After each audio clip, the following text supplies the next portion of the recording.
Thank you, Karine.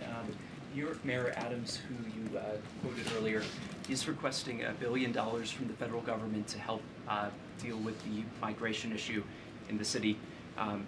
New York has reportedly only been approved for $8 million. Does the Biden administration have plans to increase funding for New York and other cities, especially in conjunction with this new parole program?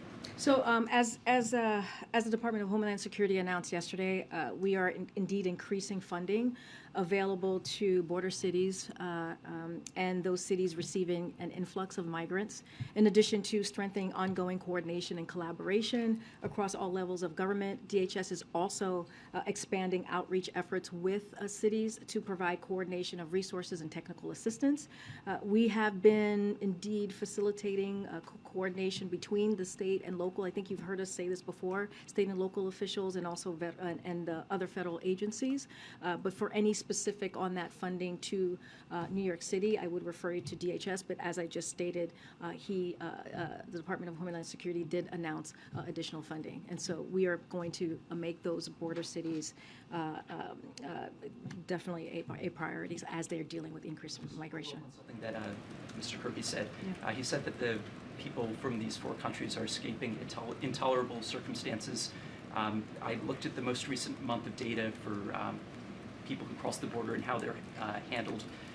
And it seems that under this new program, and please correct me if the data is outdated, it seems like you might have a better chance crossing the border and being allowed to stay than applying for this program because there are only 30,000 slots per month. Look, I will go back to what I have said and what the president has said, I think very passionately yesterday and very precisely, which is that we are doing everything that we can to secure the border and to deal with irregular migration. That is a priority for this administration since day one. We understand this is one step.